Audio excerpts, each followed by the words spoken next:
it's quite clear you can't group people together in one big lump called BAME or whatever, because we're not all the same. So if you're going to deal with any policies around race, you've got to pick the groups off themselves and look at them very specifically and how they interact. And even within those groups, you're going to be quite specific. So the way forward to deal with the inequalities is just to be more nuanced and sophisticated in how you do it. And then you say, well, look, okay, I understand now that a taxi driver in Bradford from a Pakistani background is a world away from an Indian doctor in Harrow. We can't just call them Asian and that's it. Yeah. They are, and one's from a Hindu background, one's from a Muslim background, completely different worlds. So if you're going to have policies around race, you've got to account for these differences.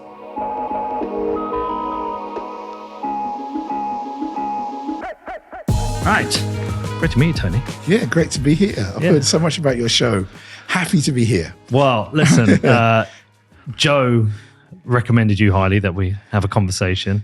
Yeah. He told me you're a fascinating guy. I know you, but I don't know you too well. So here's a chance to get to know you. Sure. And I think at a very strange time. I was at the farmers' protest last week. Very strange. Things are happening in America, farmers here. Yeah. We kind of, Labour not doing very well, which makes me happy. Yeah. Well, I mean, I'm not a Labour fan. Never have been. No. My dad turned me off Labour very early on. He's aircraft engineer. My mum was a nurse, but he said, I'll always vote for whoever leaves the most amount of money in my bank at the end of each month. And he said, that's never Labour. Sure. But they've had a rough start. They have. And it's interesting because I think that usually you get a run in, a bit of a ramp, but they haven't. It doesn't surprise me because they really, in terms of the popular vote, they were not really, they shouldn't really have been there. But it is what it is. And I suspect, my prediction is, I'm quite good at predictions actually, we will talk about that as well, is that they'll implode before 4 years. Oh, you think so? Yeah. And how will that manifest itself? It always goes from leadership. Okay. These matters, and the leadership will become more and more unpopular, and then there'll be a coup that will collapse, and then we're ready for Kemi Badenoch to come in and rule the world. You think so? Yeah, she's my batting. I mean, the thing is with these things, hard to you don't want to put your kind of hand in it and find it's different, but if she plays it right, and I can talk about some of the strategies she should have. Yep. I think she'll be there, and there might have to be a deal with reform, but I think she'll be in there. But it'll all end in misery. But anyway, it doesn't matter.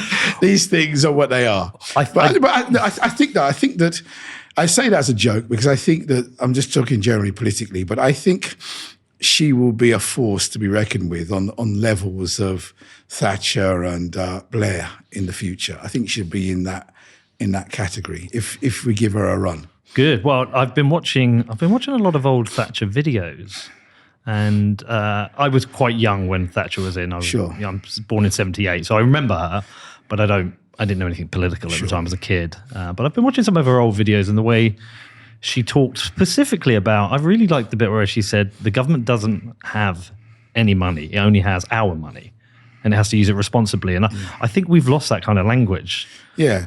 I mean, the language of direct speak to the people has gone. We're trying to really take the public as fools, really. And they're not. They're very smart and they know what they want, but they also do not want. I think we're all tired of politics as well in that big P sense. So we're really looking for delivery agents. People who can just come in and say, right, we want X, Y, Z. We don't really care about your ideology. That's not in our kind of framework. Can you deliver cheaper grocery bills? Can you get the fuel down? Am I going to get my kid into a decent school? Are we going to be safe on the roads? I think those kinds of things. And also, we don't want to be taxed to death either. I'm feeling that right now. Well, they're all big. I mean, they're all big and important points that you're raising there. And I kind of wonder if the idea of Labour's ideology itself is dead these days. What went wrong, I think, with Labour was that we all kind of, I think politics did. I mean, that Thatcher revolution was big. Blair really took it on. Cameron went with it, then went wobbly. Yeah. And then I think that there's a sense now of a politics that is, as I said, about delivery, that's not going to mess around. I do think there is this kind of, we can talk about it, this whole issue of identity and people's identity. But it's not surprising that that's come up, because I think what we've all lost is I mean, I went to church, not that it was a big deal in a sense, but I went to, and I'll talk about that in a sense, because it's a gap, I think, that is there. I mean, we are kind of religious people. You know, I don't say we are, but we are. And we're kind of looking for things to fill that hole. And a lot of the identity stuff is something that you need something to rally around. And I think that came in via America. And I think in a sense it's already losing its way, because it's a fake thing, really. It's not the real deal. And I think that we also kind of, and here's where we are very similar to America. We forgot, I think, what I'd call the group of people who just lived outside of London. You know, remember them? You know, that's me. They do belong to the world. Yeah, I'm up in Bedford, so You're right, and those kinds of what we call flyover people, you know, and it's quite interesting how our politics is very similar to the US, where they focused everything on New York, DC, and California. Yep. And we just did London, and the rest of you can just go and fuck off. Basically, that's really what it was. Yeah. And now I think we're beginning to realize that those people actually decide whether we're in or not. Hence Trump now, and I think in the future, you see, with the reform. So there's got to be a kind of rethinking about the geography and how that plays out in the way we kind of understand politics and the way it works. Well, this is why I think the idea of populism is quite interesting, because it's used as a pejorative. Sure. It's used as a way to kind of signal there's a threat here. But actually, the way I see populism is that it's all politics is populism. It's a response to the citizens, the people. And that's why I think Nigel Farage has done very well. And I'm not picking a side here, but I think he's filled a gap. He's listening to the concerns that people have all up and down the country. Yeah. Uncle Nigel's good. He's in there. He's doing a job. My concern is with all, I mean, you could argue that it was similar with Trump. It was focused around one man. But I do think, I worry about the politics that is totally framed around a person. I mean, either that person falls out with their party, or they just are not there anymore. Then what have you got? It's a very fragile way of working, and I think he's going in the right direction, in the sense of a politics that appeals to the people, and just it's the very peasants, very straightforward plebs. politics. Yeah. And people can say something sinister is happening here, but I don't know. I think that's what it is really, and I think there's a tiredness of that, as I say, kind of politics that is really centered around the luxury needs of the London elite, and not really around what goes on in Bradford and Bedford. Yeah. Well, I was quite interested. I didn't vote in the last election. Sure. I didn't like enough about Reform to vote for them. I'm never going to vote for Labour, and I think Conservatives lost their way. And so I was politically homeless, and I realised it was, what was it, our lowest voter turnout in 20, 30 years. And so there is this kind of like vacuum that needs filling. And I think a lot of people felt let down by Conservatives. They now feel already let down by Labour. And I think Conservatives got to do a lot of work to kind of bring them back. But I think people just want, I don't know, they want to hear something different. Yeah.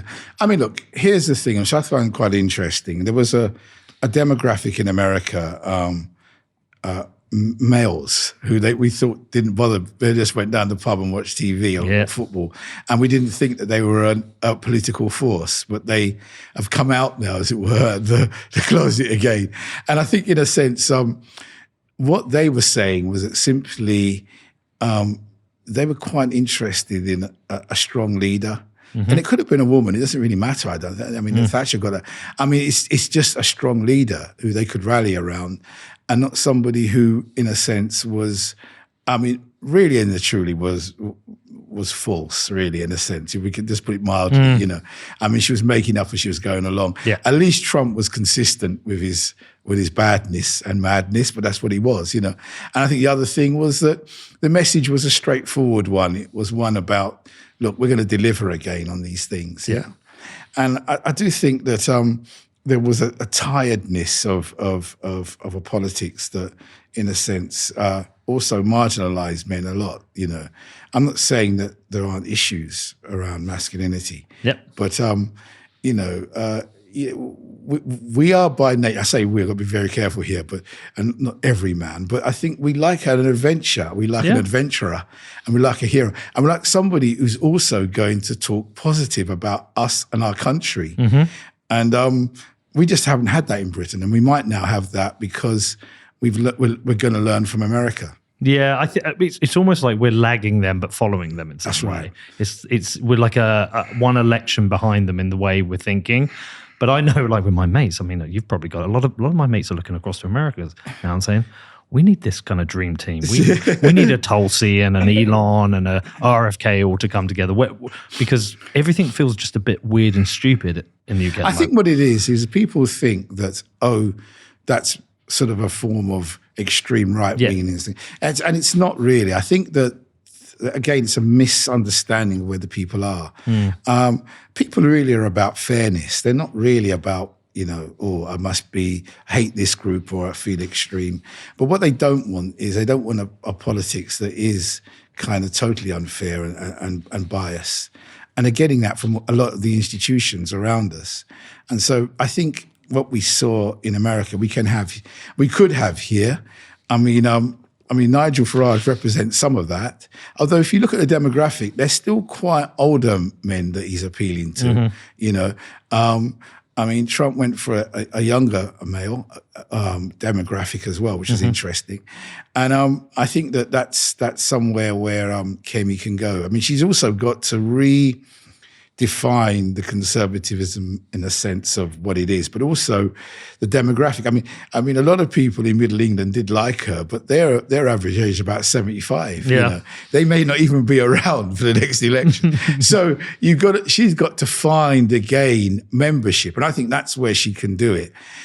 Always about metrics and numbers. If you can get the membership of the Tory party up again, and this time you've got to find it in a slightly younger demographic, but one that is really about we need this delivery politics. I think she's on a winner, but it's going to be hard work. Yeah, I don't know too much about her. I didn't follow the leadership race too much. I got kind of disinterested with the Conservatives. Yeah, I did. I got just disinterested with the Conservatives. I haven't really spent too much. I don't know much about her policy. I did see her at the farmers' protest. She gave a great speech. Yeah. She said she would immediately reverse this inheritance tax, which would be a good idea. But tell me. It's an interesting thing. When you're not known, and I don't think anybody knows, I still think she's got a long way to sell herself and to her party. And I say she needs to go around and people need to see. Well, one of the things she has got going for her is visually, it's an obvious thing. At the dispatch box, you can see what's going on. I think, in a sense, ironic, that acts in her favour. They've got to put a name to her and they've got to put something they like about her. Thatcher was in a similar position. When she came out as Education Secretary and became leader, she had to redefine herself, and she did it in a way that I think we all liked. We wanted some of that direct politics. Yep. I loved her. One of the things about Thatcher I really loved was when the old British Airways, I don't know if you remember, they were trying to, as it were, glam up their kind of advertising on the the fins of the plane, and they were just putting like different colours, and they got rid of the Union Jack. And she came into a meeting, took off her scarf, and wrapped up the fin, with her scarf, and said, "This is what I want Britain to represent." And it's those kind of things that always, it's just something that you do as a politician that that sticks in the mind, and you just have to say anything. You just do those kinds of acts that mean, look, I actually believe in Britain. British Railways are crazy, and I think that's the kind of thing I think Kemi needs to do, but she doesn't have to overdo it. But we just want to know what she stands for. Yeah, well, that having that pride in Britain, that kind of almost nationalist pride. It's been kind of looked down upon. Look, weird. I don't know about you. I mean, I'm trying to work out your age, but I went to school. 46. All right, okay. I'm 65, and I remember when we went to the cinema, and we had to when the film started or the movie started, we all had to stand up and sing the national anthem.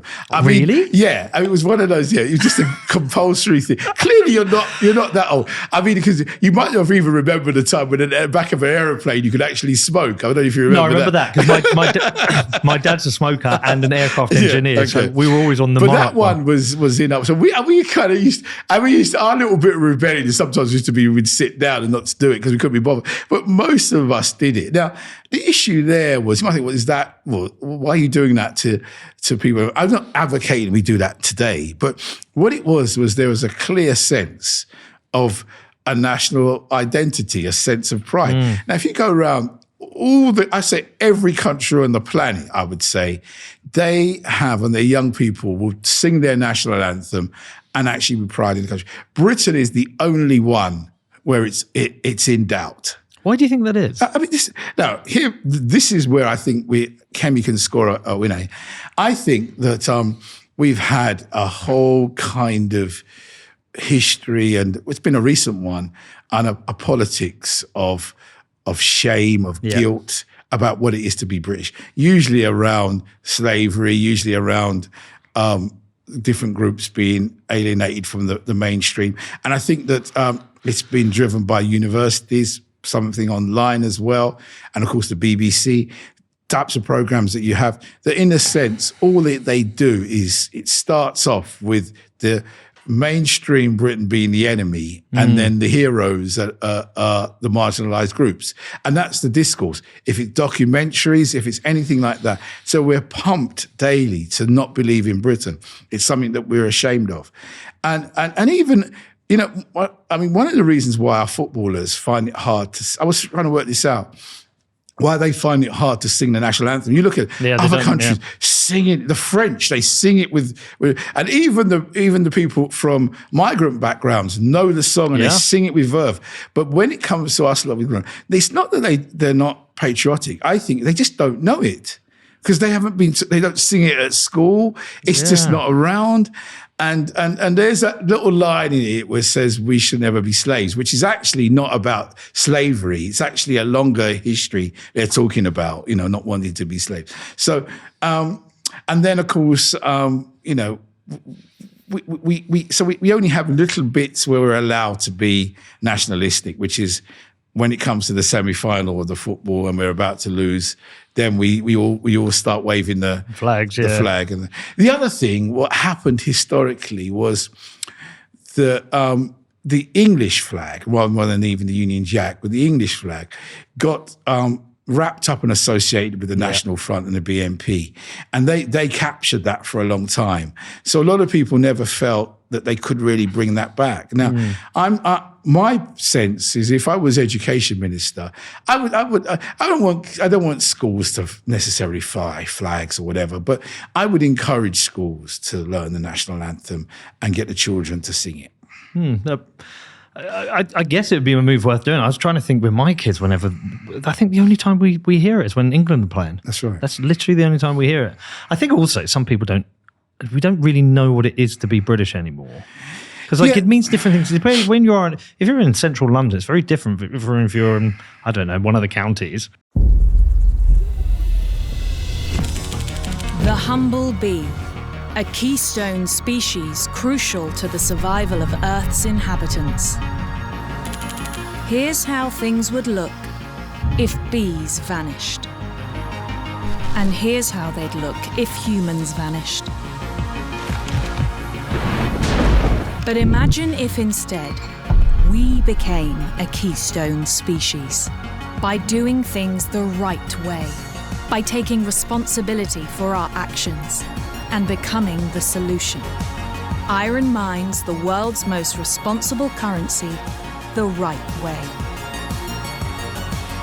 Because the future depends on it.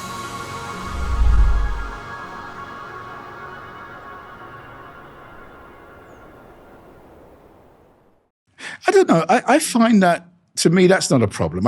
In a sense, it is and it isn't, because but if we know what it is, has changed so much. Yeah. I mean, in a sense, that issue has always been there if you're in Wales or if you're in the border towns. It's always been problematic. We've had civil wars in this country. We're never, this cohesion thing is interesting, but I think what we have had, and which I think we've lost, is a sense that, look, there's certain basic things that we're going to wrap around we're going to all sign up to and believe in. And I think that a lot of that is fair play, fairness, a tradition, and a kind of still a belief in the monarchy that it works and it's something, it represents something. I think that however kind of precarious it's been, there's a sense that it's there and it works. I think there's also a sense that what we stand for, in sense of our humour, in sense of our our traditions of great culture and writers and on we go, great buildings. And anyway, once we sort of list all of that, what on earth are all these Americans and Europeans coming over here, piling in all around this area as well, to see, they go nowhere else, so they're hungry for something. And so we've constructed something which is the envy of the world, yet I think frustratingly, our own people are forced to feel ashamed of it. Yeah. Well, we'll have to remove that shame. But just back to the Conservatives. Sure. So what went wrong? Like, I can tell you from me why. It's the only party I've ever voted for, and I didn't vote in the last day. I could tell you why, but I'd be interested to know what went wrong and how do they fix it? Well, I think what actually went wrong, in a sense, was it always was this thing, right from Margaret Thatcher. She kind of fudged it a bit from the time around Europe. And so you really had a party that was limping on and kind of hiding and covering up this big schism, really, in the party around this issue. And it came up with Brexit as the big thing. So I think in terms of just a political issue, Europe inside that party was never resolved. Do we go close? Do we leave? I mean, Ted Heath kicked us in. But what people would argue was we didn't sign up for all the other stuff. It was basically the economics, the EU, but not the wider things that came with it, particularly around the legal rights and et cetera, and also civil rights of the country itself. I mean, that seemed to be decided elsewhere. And so people began, and of course the issues around migration. And so that became, I think, the big issue that split the party. There are other things going on. I do think that if I was clear, the Conservative Party is essentially a centre-right party. But there were people in it who sneaked in the back door who I think were Liberal Democrats in drag, really, just kind of pretending to be Tories. But they weren't, and they really wanted to make it the nice party, and everything else. And it's not a nasty party, but it's certainly one that has convictions to the centre and the right. And I think that what actually happened was those people, in a sense, had a camp and had a following, and there was always going to be a conflict with that. And I think that this lately thing with Boris, so in effect, what we then had was a leader who, similar to Cameron, wouldn't really take us over the hill in a way that we needed, bit of this, a bit of that, not really sure where we were going, and I think that lack of direction meant that the party would eventually implode. Yeah, it feels to me that there isn't a huge difference between the Conservatives and Labour right now, to me, as a voter, in that they're both high tax, high borrowing, high surveillance governments. And I mean, look, Labour's even worse. I mean, they're going to borrow more and they're going to tax us more. But I don't feel like the Conservatives were holding on to very strong principles of pro business in a way that I need as a business owner, and low tax and focus on discipline and rigid structures. I feel like it just kind of itself moved way too far to the left. It collapsed in that sense, and it became a party that was a mush. Fudge and whatever. What was this thing? A gruel, a liberal democratic kind of gruel that we had to have every day, and we hated it, but we just lived with it. And eventually, the voters, caught up with us. And I think that for me, I also had times thought, well, do I want to be involved in this thing anymore? And why? What happened? Well, I think just over that. Just particularly what did this thing? So every Conservative would have gone through that. As to what are we? I mean, look at the voting. I know. I don't believe anybody thought, any Conservative, even the most loyal, didn't consider, look, I've got to jump ship here, and many did. But I still think that there's hope there. I think, and I have to look to leadership for this. I have backed Kemi. I mean, I do think she has got some of the principles you're talking about. She just needs to communicate that widely. And I think that I'm hoping that she'll steer us back to basic principles. What do you think is going to be her biggest challenge then within the party? It is going to become from those kind of Liberal Democrats, I call them, in the party. They're the ones really. And although we got rid of some of them in the last election, they're still around. And if you only got 120 odd MPs, so picking the cabinet wasn't really that difficult. I mean, so you're going to have to look towards trying to. Now she has to work with those kinds of numbers, and hope that they kind of see the light. But I think really, I'm hoping some of them will fall on their swords. Yeah, and that is when you see a party going in a particular direction. The other thing is, I think she should rely less on politicians now. I think Trump's right to bring in outsiders. I do think that's a key thing in the frame of things. People can see you're different. Well, can I tell you something? So this is the thing that blows my mind. The Labour Party front bench, not one person on that has ever run a company. That's right. Yeah. And that blows my mind. Yeah. These people are making decisions that affect businesses. And they're making terrible decisions that seem economically illiterate. Yeah. And then so I did my research. It's like, not one of you has run a company. No, they don't know anything about business. They never have. And I think that in some ways that's what you need. It's less of the Blair kind of political efficiency here now. Even they're thinking that they're doing that. So they're bringing in Jonathan Powell, people like that. I don't think that's the answer for them. Right. They've got to find an Elon Musk type of person. They've got to find a big hitter who's going to say, the civil service needs a good kick-in. Yeah. Yeah? You've got to come to work, not stay at home and watch daytime TV and pretend you're working. Come to work. And so in that sense, you do need those big figures to help you along. So it's quite interesting that Trump himself, even though he's a big ego himself, sees that he needs these other characters to really make the thing work. So again, I think that if she comes in with the same old, then I think there's going to be problems. I think if she develops a real kind of leadership that does look towards business, towards some of the big hitters, and just does politics differently, She needs to appeal to the public as well. I think that's. I mean, this is what I think the Reform have done really well.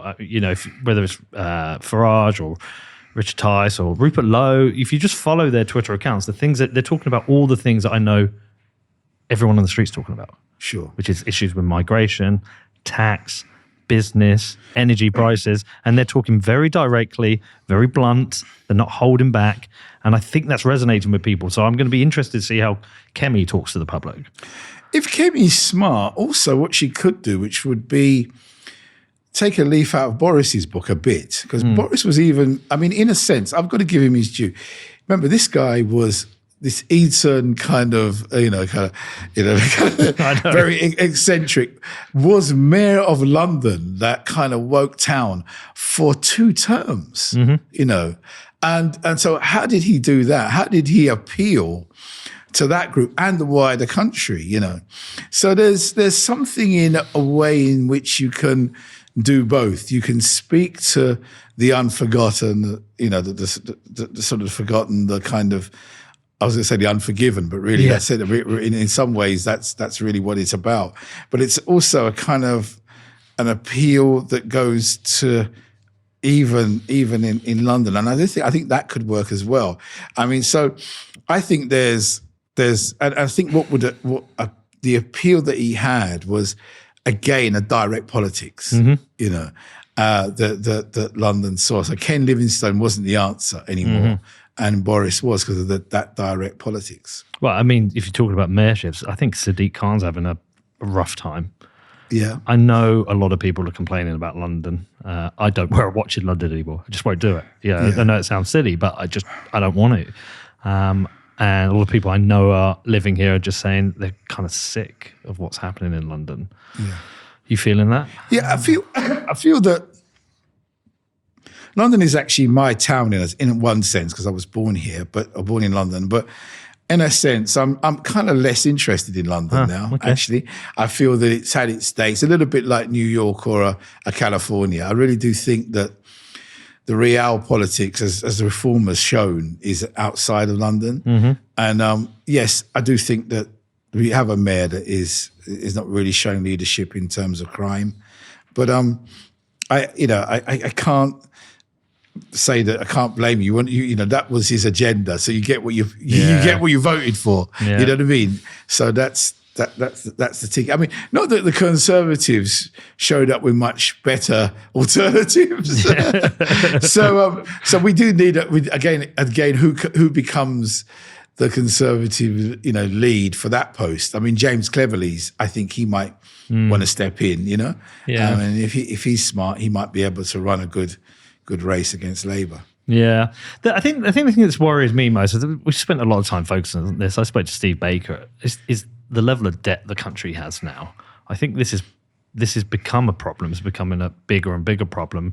And this one might even resonate with you, because I know how much you care about education, but we spend more money now on servicing our debt interest than we spend on education. Yeah. How did we get to that point where we do? To me, I find it maddening. Well, I think it's not surprising that governments have tried to spend their way out of trouble. Yeah. I mean, Conservative and Labour, really, both. And I think that idea that you do that is without actually creating wealth itself. And I think that it just seems to me that they haven't got people who are imaginative enough around them. So there's, as you said before, I think here is where the opportunity is to do government differently. It perhaps needs a cabinet that has a mixture of people that are not career politicians and who know how to create wealth. And so it's obvious, isn't it? You go to those people. Of course, yeah. It makes sense. I can tell them right now the policies that they need to change to help a business, because I run businesses, and I would start more businesses if they change some of their policies. I'm actually thinking of doing less business because of Labour, because I'm almost like, I can't be bothered. Yeah, there's too many hurdles to make a profit. Yeah. So the bureaucracy you need to cut out. Yeah. I mean, you know that for a start, but I think also there's a need to be, a bit more imaginative around business. I mean, business, as you know, always thrives in optimism, always thrives in a sense of a can-do culture, we can, and adventurism. So I think there's two things running. There is the practicalities of, as you say, cutting out the red tape, making it easier for business to thrive, investment, borrow money, etc., lower interest rates, things like that. But then on the other hand, that's got to be in a context of, I feel I want to get up in the morning and really go for it, Yeah. I don't know if I feel like that today. in this atmosphere. Yeah, well, I mean, if you're being squeezed constantly, I mean, if your rent's gone up or your mortgage has gone up and your grocery bills have gone up and your fuel's gone up. Yeah, but I think there's a wider thing than that. It's not just that. If you're also, it goes back to this thing about nationality. If you've got a government that's almost like thinks it's great to punch the country down, to actually look at it and always criticize it and its identity and what it stands for, its history, its culture. If you've got that almost institutionalized, then, what's the point, Yeah. Yeah, I mean, I don't disagree. I just think the opportunity needs to be there. Sure. Because it's really hard at the moment to run a small business, especially in a town like Bedford, and make money. It's not just the red tape; it is the taxes as well. And I just think that there needs to be innovation with that. I mean, in Bedford where I am, we've got so many shops that are closed, and business rates are a real hurdle to getting a business going. Yeah. And I just think they need to be a bit clever with things like that. Yeah. I mean, a smart way, I'll give you this for nothing, really, he says, is, I think, to do business is also to think about how you develop the talent in those smaller areas, rather than leave them to run down. And here's, I think, where the Thatcher thing kind of needed to think differently, but Labour are doing no better, I think, is to try and find, in a way of doing business that is going to kind of make people feel as if they're skilled enough to be able to take up opportunities. I think that, and confident enough as well.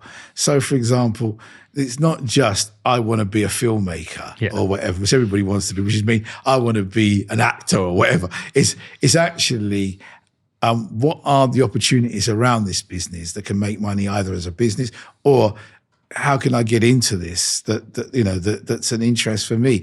Now, I think what's happened is that it comes back to a geographical thing. We've left a lot of things inside London. Mm-hmm. It's become a secret garden, and a lot of people in Bedford just don't know how to be these things, And so there's a big work that needs to be done on opportunities, what they are, what they look like, and feeding this, especially to young people.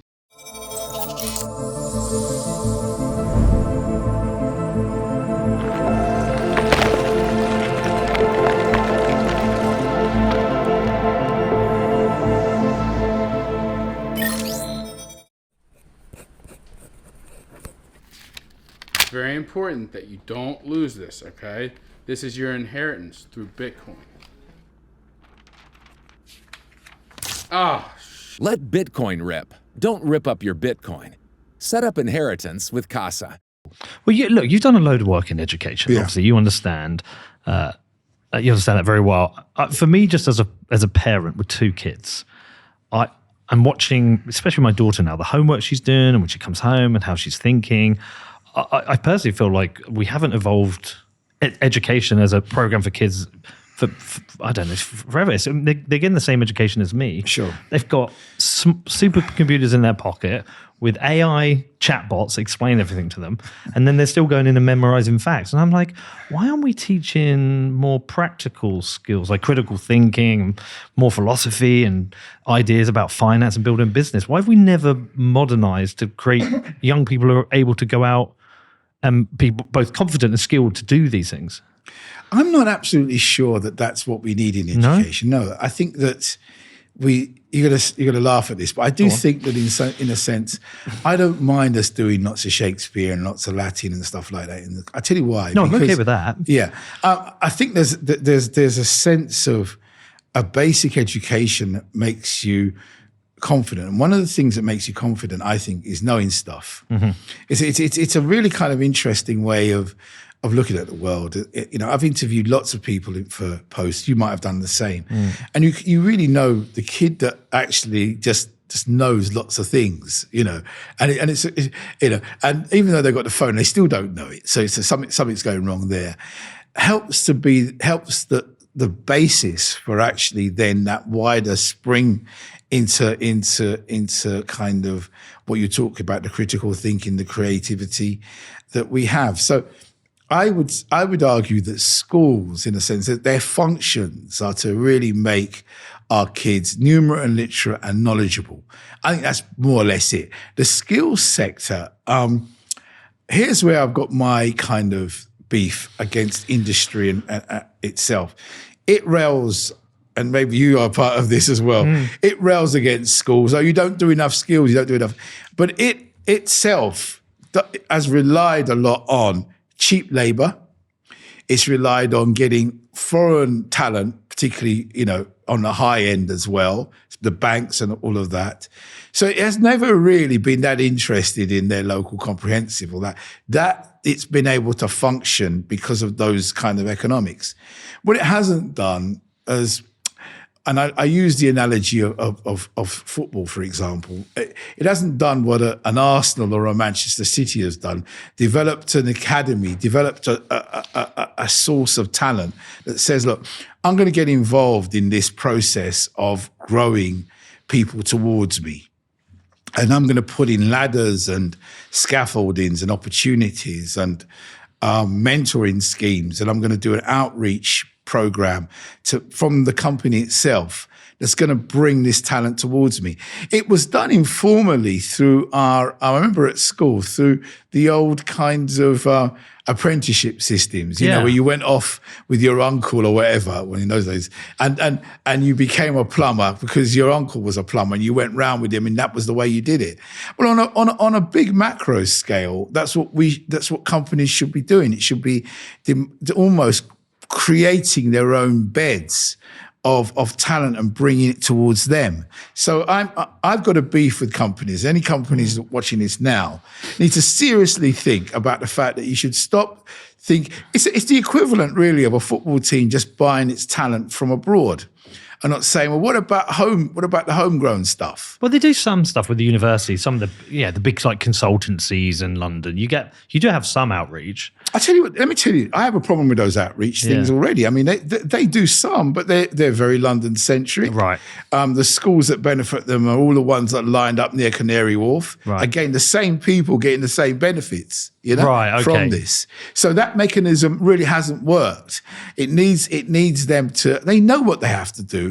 What they're scared of doing, and I think this is where we've kind of lost it a bit, is they're not sure about how to approach schools or colleges or young people. They're kind of a bit scared about that.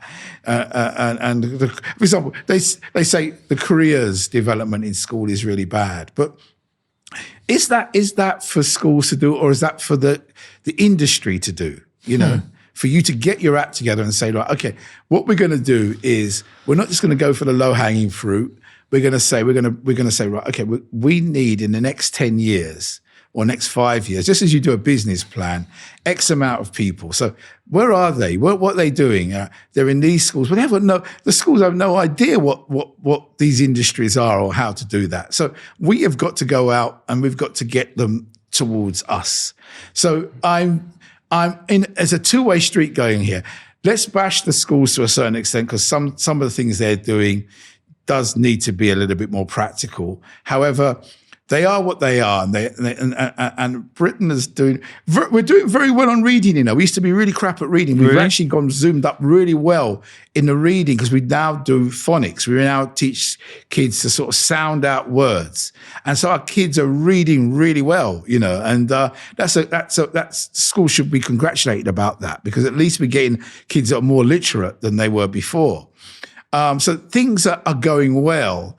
But I just think this partnership between industry and the schooling system just needs to be better. Hence, government needs to come in and say, right, okay, I understand this.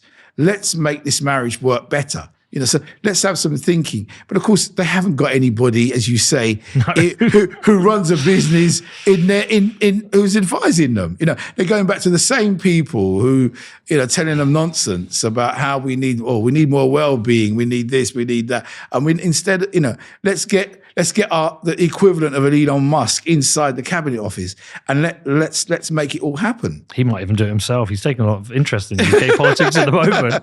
Well, so what's your experience then with this in the education? In that, let me ask a different question. Do you think if they do this will help then support social mobility, which is something you've worked on? Absolutely. I know that from my own experience, from my own charity, Generating Genius. We do a program in National Grid, And, National Grid was sitting there scratching their heads thinking, oh, we're the National Grid. We can turn off the lights, you know. But we need people to come in and work for us, and we're not sure how to do it. So we said, look, we're stepping in the middle. And we just did this. And schools didn't really have the capacity. And why should they? Why should somebody who is trained to be an English teacher suddenly become an expert in the film industry or whatever? They don't know about everything, yeah? So what national, or energy, for example. So what National Grid did was they brokered these relationships with schools outside of London, and actually now great jobs are coming towards them as a result of that. So to me, in all of these things, that's why I like Trump in some ways. It's all about delivery. Yeah. Just deliver on common sense things, But no, what we have at the moment, schools are difficult to engage with. They've got lots of rules. Some of them are worse than others. But also schools, I think, would be happy if industry came towards them. But we've got to make it easier for that to happen. Yeah. So can you tell me a bit more about the charity then? What we've done, right, it's a very interesting charity because what I did was I kind of set it up about 20 years ago called Generating Genius. Yeah. And what I did is I realized that STEM, science, technology, engineering, and maths was the future, which it is. Yeah. And we needed our kids to be skilled in that area. But I realized the schools were hopeless at really delivering this. They tried, but they weren't getting there. So what I did was I realized you had to have a pipeline program where you started at age 12, 13, and you stayed with the same kid till they were 25. Okay. So we have kids now who literally, they're 30 and they're on our board, and they started with us when they were 12. Amazing. Yeah, and so it's that arc of staying with them all the time. And they got this, and what do? We just do the exposure to industries, work experience, mentors, the usual stuff. That's not rocket science in the sense, but it's the longevity, it's the hand-holding all the way through. So there is a criteria for who gets on. You have to be poor. Yeah, no matter what background, just as long as you've got low income, you've got an income that is relatively low. We have to put a barrier on it, and we say those are the kids that we're after. It doesn't matter where you're from or what your background is. And how it works is, and you also have to be interested in science or somewhere or technology. And it's flown. And we don't do any DEI stuff. We used to, but we don't do any of that kind of diversity, kind of quotas or whatever. And funny enough, I would say 65% of the students on the program are girls. Okay. Without any particular effort to go down there. Right. See? And it's because the girls are not stupid, they're smart. Mm-hmm. They realize that getting on this program and getting these credentials will help them progress. So it's not, we've got to do girls this and girls that. It's offered out to the schools. The girls sign up and they go on. So we have to do a little bit more work with the boys.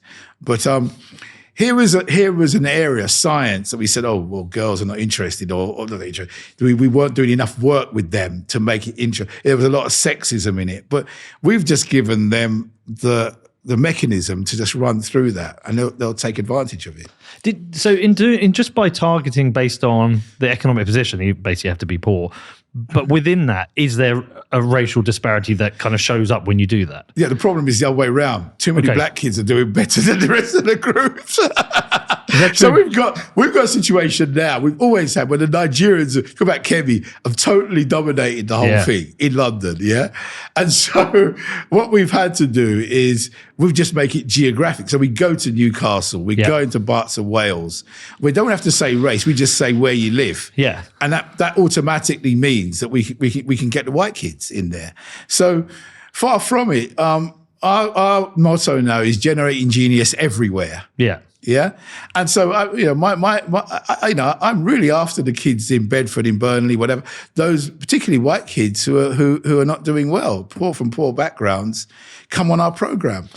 And how does it, what is the difference it's making to them? What are they getting from this that they wouldn't be getting under the normal education? What are you providing here? I think it's what, in fact, if you ask the middle class kid, I have to now go to ethnic minorities either from an Indian background or from a Nigerian background. The middle class ones, what they're getting those middle class elbows that get them through the networking, who you know. I mean, it was a terrible kind of survey about who got work experience, in big companies. And for years, it was the same people who were getting it, people who were getting it. So we're kind of providing that leap into it. And what it does is, I'll be honest with you, I'm quite saddened. If we go to those areas that are outside of London or on the South Coast, some of the kids who are very, very bright have not a clue as to what is available out there. So I'd come across kids, who have got 3 A's at their A levels. I guess it's 3 A's, and capable of going to a really top university, and have no idea of the differences between the standards of universities. Right. Their parents have no idea. Right. So we help them to get there. Yeah. Other things is, this is always used to bash hairdressers, and I won't do this, but let's use that example anyway. Because I've come across it. The beauty industry, for example, which a significant amount of white girls from poorer backgrounds seem to go into. When we suggest to them that, wait a minute, you've got an A in your chemistry GCSE, you could actually get another A in the A level and go off to university and do chemistry and work for a Procter & Gamble in the research department and earn loads of money, or that line isn't given to them at all. The school doesn't know about it. The parents don't know about it. So they will end up being just a hairdresser when they could have been doing something else. Huh. It's terrible waste. Yeah. That is. Yeah. So what we've got to do is we've got to find this talent. I mean, really, really clever kids who end up doing jobs that are below really their ability range. Is some of it, so you have to instill a belief in them as well? Well, let me tell you this, right? They're going to schools that have not sent some of their children off to a university at all. That's another thing. You have some schools like that out in parts of the suburbs of Liverpool. You get those kind of schools. And also, I'll be very direct with you here. The parents are not aspirational enough. I say this I can't really explain it any more than that, because you can't collude with the kid to say you're going to stay at home and watch and play on your game station and not go to school and expect the school kid to do well. So what tends to happen there is they're not supporting their children enough in that. So we've had to become almost kind of parental things. So one of the things we've done in the past, it's been a great program. I did this with St Anne's College, Oxford. I said, right, I'm going to hire a couple of coaches. Yeah, and you're going to pay for it, of course, for this. And I'm going to take some parents from the poorer ends of Birmingham of talented students, predominantly white, and I'm going to bring those parents to your college for a day out. And the kids can come along, and then you're going to explain to them how you get here. And the parents wanted to know what the food was like. That was the main thing, and the accommodation and all of that. And they also were shocked that there were not those kind of, it wasn't just who I hate Henry kind of, kind of snobbery kind of citadel that they were coming to, but actually they were ordinary people with heads there that went to those places. So eventually the parents came back after they've had that experience of a positive experience in there. They came back on the coach and they said, right, my son is going to that university. And they knew how to do it, because Oxford run this very complex system of applying to colleges and then the university, and it's all a kind of secret garden of how to get in. And if you haven't got somebody in your school who is able to identify the colleges and how it all works, you'll never get in, or you never want to get in. So I knew from that particular run that we did, a number of those students applied and got in as a result of that program that we ran. Because we went to the parents first, you see, and worked with them, you see. And suddenly all the kinds of mystique of Oxford was broken down as they saw that there were just folks like us here. Yeah. It's funny because you keep talking about poor white kids, and I don't know if, I just assume the majority of the that there was a racial disparity but it was black and kids who were probably having, especially in inner city London, who have less opportunity. But it's not the case. Not the case. If you say the irony of London, it's a very kind of interesting irony. I look at a place like Hackney. Yeah. To get in there now to buy a house, you need a couple of £1 million anyway. That's first. So it got gentrified when it was a place where nobody wanted to go. Secondly, what we did, and I say we, I was involved in the process of transforming that borough from being one of the worst school districts, not in England, but in Europe. That was how it was tagged. And we transformed that to being one of the best. And so... How did you do it? What did you do? We went for very basic standards. We went for knowledge education, real hard thing about knowing stuff. We fired all the crap head teachers in there, right? They came in and all we spent the time saying, right, how are we going to get you on that pension to get you away because you're not doing any good? We did that. That was the key thing. We had teachers in there that had really high expectations of the students. And I think what also happened was Hackney was full of migrants who were also kind of very aspirational because they'd come from abroad and they wanted their kids to do well. So there was a lot of discipline at home.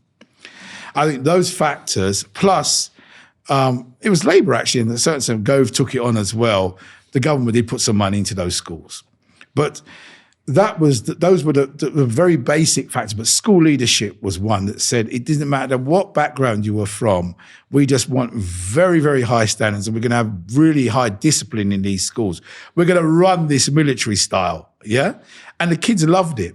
The kids loved, because what they were telling me was that, sir, before when nobody cared, Nobody came and said, like, you shouldn't be doing this or your school uniform isn't right. Because in this sense, if you're doing that, means you actually care about me. But if I'm just running around and nobody says anything, well, that's it then, isn't it? Well, I might as well just run around and do nothing. Yeah. So there was a caring thing in this way of doing schooling, yeah? Disciplined, focused. And I think that's how it worked. And does the shift happen quick?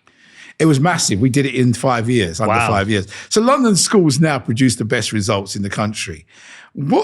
For me, and I think if Kemi could do anything, she needs to kind of find a way, and she gets the right people in that cabinet of hers to take that love across the country to other places. That's what we need.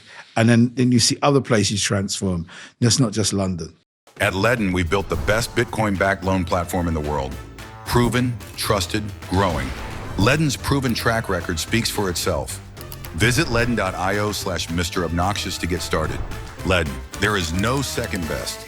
Ledden is not regulated in the United Kingdom. Any credit products or virtual asset services provided by Ledden are not subject to UK regulatory protections. Please consider the risks associated with virtual assets and consult a financial advisor before making any decisions.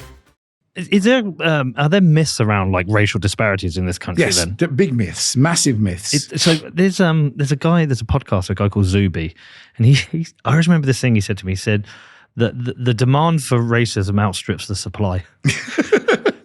It's because we've also got almost kind of transplanted in terms of the black side. A Nigerian or West African middle class, right? That's just flying through everything, really, just eating up in a sense of that they get the top result. I mean, for me, when I did a report around this in 2020, quite controversial, wasn't it? Yeah. Well, that's what they say, but to be honest, it was really cuddly stuff, really. But they just thought it was controversial. One of the things we found was that Caribbean kids in the same classroom, but were doing worse than the African kids, right? And one of the things that really, at one end, virtually on the way to sort of kind of virtually 2 or 3 GCSEs to ones who were going off to Oxbridge. That was in the same classroom. And so what was it? And coming from on the same estates. So it wasn't even socioeconomics. What seemed to be happening there was the family background. That Caribbean group was running numbers like 68% single parents, whereas the Nigerians were running like 20% and the Indians were 5%. So you see, you've got that big difference between whether dad's at home or not, and whether the family structure is a stable one, and that's the basis for a great education. So okay. So how do you fix that because it exists? If you have that family breakdown, what can you do for those kids? I think first of all we need governments to stop pretending and stop flapping about as Labour have done in the past. I think they're getting more, focused now that this is an issue. So we have family hubs and family support and things like that. And I think that's clear. But you see, to me, one of the indicators of a child, particularly in primary school, not doing well is when the dad leaves or when the mother kicks the dad out or whether. Now, if you're as a school, you need to track, particularly in primary school, what happens to that bright kid when that particular crisis, because it's a massive crisis, particularly for a boy. Yep. This is what we can admit. It's not as bad for girls. It's just bad. It's just worse for boys. And so admit that's the case. And let's say, right, okay, there's where we need to start focusing the resource, right from that moment that father leaves. And I think it's supporting the mother, bringing in stuff like that. I believe those kinds of things. That sounds very kind of, left-wing-ish, but I think that's what we have to do in a sense of making that work. I think it's a practical outcome. And I think that what we also must do is try to get those children and the teachers focused on raising the standards for those children. So in Hackney, those single parent boys did very well, but they did very well because we didn't send the teachers off to anti-racist classes to learn how to not be racist. We just said, what we will do, we'll put money into you being a better English teacher, you've been a better maths teacher. That's really what the children need.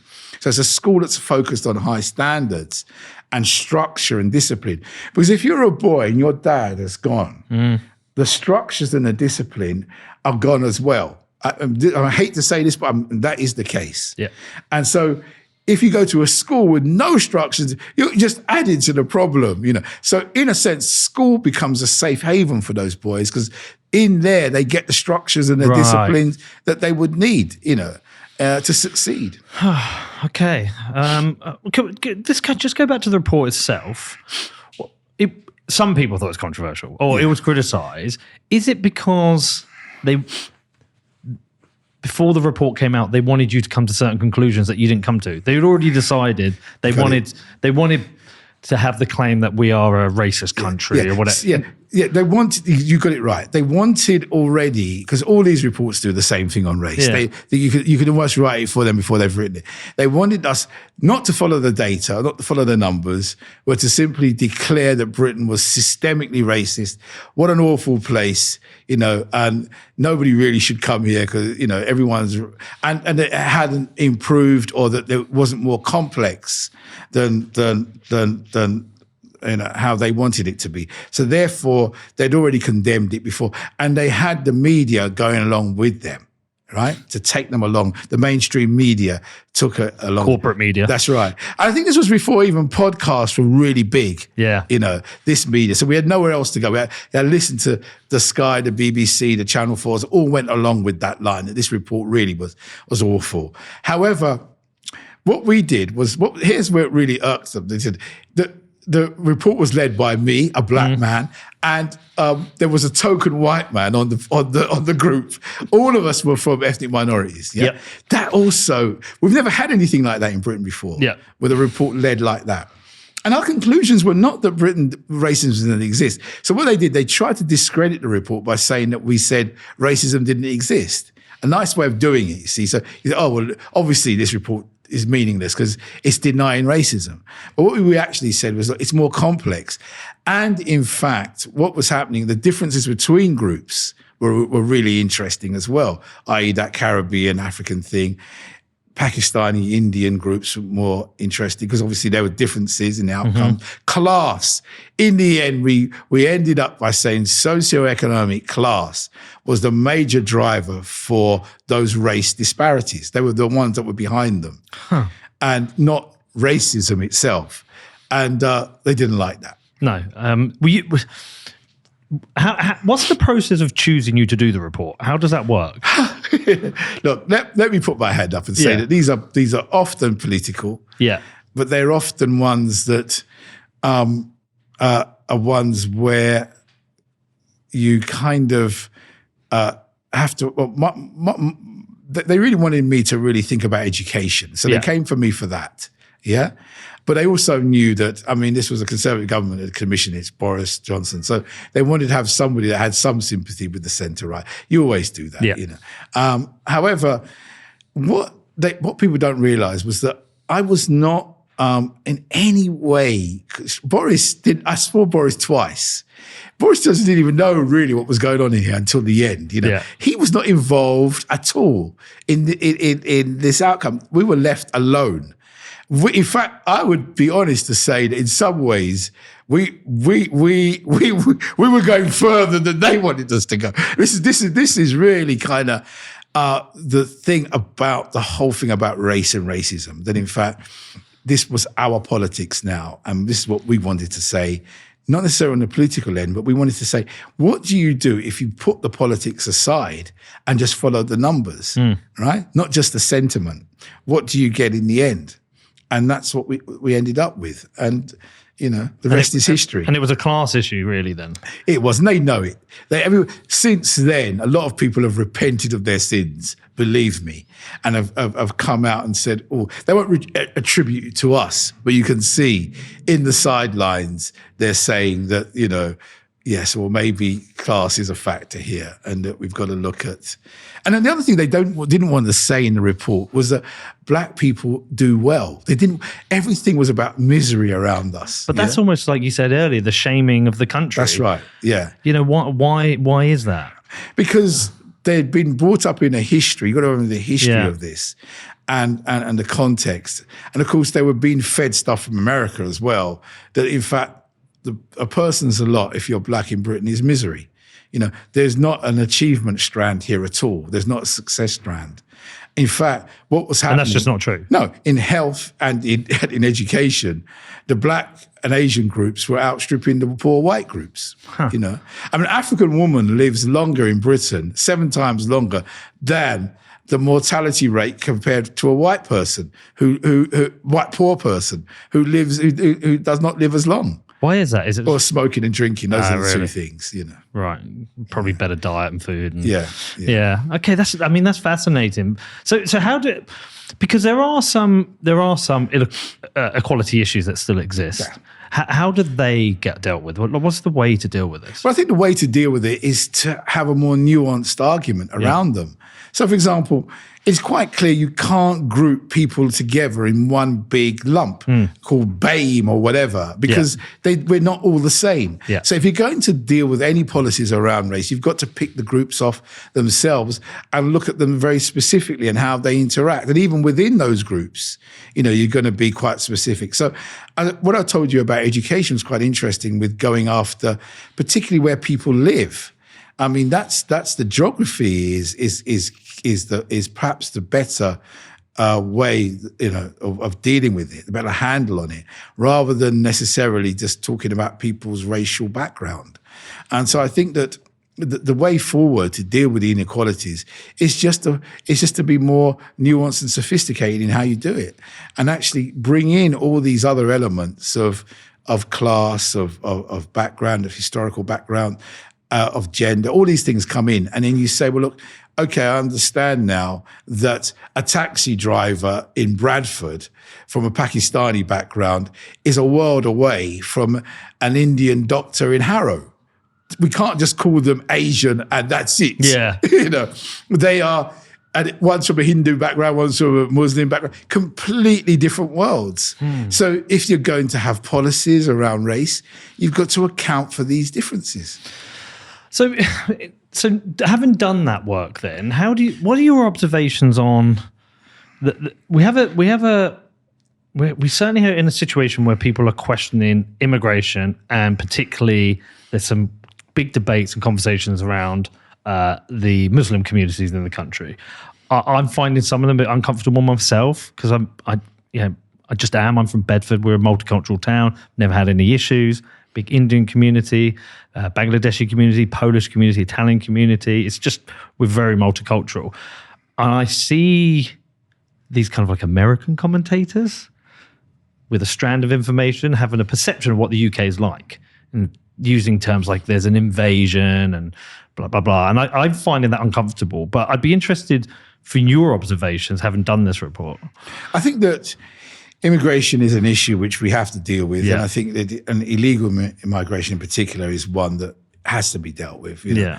And I think that any government that tries to kind of wash over it, and even in fact Labour were trying to say they weren't everything to do it. Now they're doing exactly the same thing the Tories are doing. Yeah. Same policies, same kind of headache that it's giving them. So if it wasn't such a big issue, why is it, you know, your main focus? You know, so it's clear. I think that for me, I still think that there's a sense in which the integration issue is still a big problem. I think that you can't get around that. And in fact, what is happening is that there are model groups. I hate to say it's a terrible one to say that show us how to do integration well. I think the Jewish groups, I think Indian groups in particular, have done and to a certain extent, even though they haven't done well in terms of some of the outcomes, the Caribbean group has done well as well.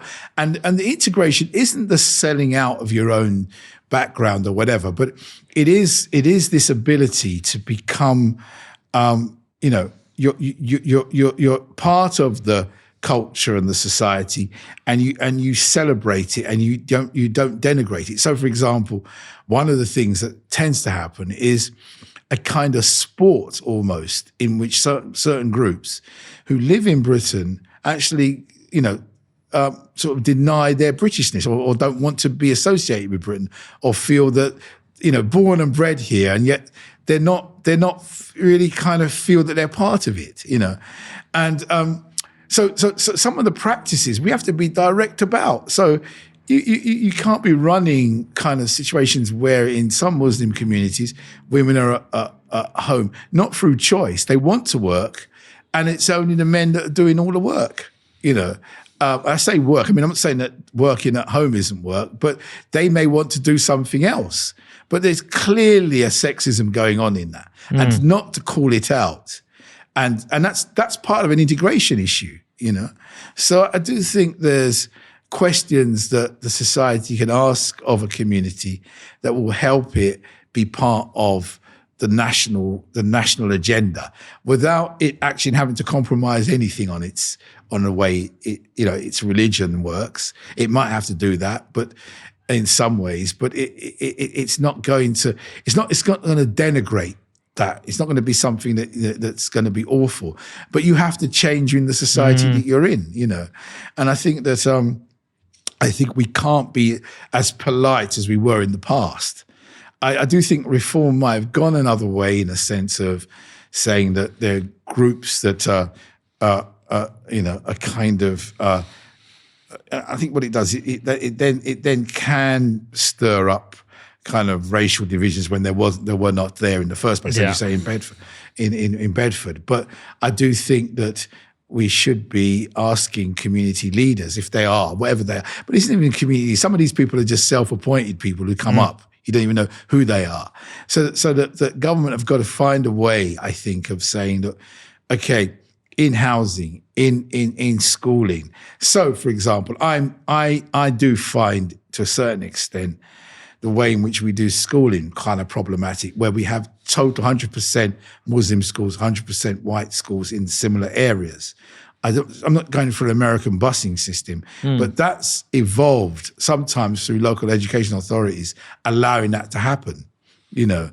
And I think that what we should be asking some of those schools is, look, you know, what about having more schools that are mixed? And actually that's a better way of doing education. Yeah. It's interesting because we've almost come back full circle, and it feels like we're coming back to the point of identity and the identity around Britishness, that if we want to have communities to integrate, that's an idea that we can integrate around, which is identity again. Yeah, but it's also being honest enough to see that there are activists in those communities who don't want that, of course, and able to mobilize against that. Yeah, and also there's also a confidence as a security thing that sees that I can stay in one community and not even leave it and just be locked into it. That actually happens in white communities as well, just locked into one kind of experience and not really have anything else to do with another. And I think that without, as I say, getting into any social engineering, I think that the way in which we do primary schools, etc., should be different, and how we fund these institutions should be different. So, for example, we should encourage institutions and schools that will go for a more mixed environment, to say that, look, this is the place that's going to get resources. Yeah, it's interesting how a lot of this you always bring it back to education. I mean, obviously, because that's your background, and I think that's super interesting. And yeah, I'm always looking at education, but for me, I come back to the point that I still think there's some of the skills we're not teaching now that kids need. Well, I'm trying to do with my kids at home, but yeah, I just find it interesting you keep coming back to that. By the way, speaking of education, you're like this. I took my kids out to Jamaica a couple of months ago. Okay, great. Well, and did they enjoy it? They loved it. Went out to Ocho Rios. And actually, I have a place just around the corner from there, in a place called Arocabessa, which is actually a few miles from Goldeneye, where Ian Fleming wrote the Bond novels. Yeah, we were in Ocho Rios. We had a week there. We had an amazing time. Jamaica is an interesting country, and this might be for another podcast, but I'm actually writing a book and doing a stroke of film, and what it's called it's highly controversial, but I love it. I think it'll be great. It's called Britain, the first thing, The Making of the Jamaican Mind. And you can guess where that's going. It's sort of an antidote to reparations and to all the anti-colonial stuff in a way. And it's actually identifies Jamaica as actually being almost like, a goldfish in the water of Britishness. And that's really where it's strong. And so that would be loved by The Guardian. Well, we had a great time there. The food was the food was fucking unreal. Oh my God, the food was unreal. No, we had a great time, and because you worked at I worked out. I've done projects there, and as I said, I've got a place that I go. In fact, I'm going there next week. Oh yeah, for the Christmas period. Well, listen, it's been great to meet you and great to talk to you. Fascinating chat, and look, I think the education stuff is important. I keep coming back to it. We're in a world where we spend more on interest in education. I hate that. If we could flip that, we could put more into education. I think it'll be for a brighter future. Thank you for having me. No, I appreciate you, man. Take care. Take care.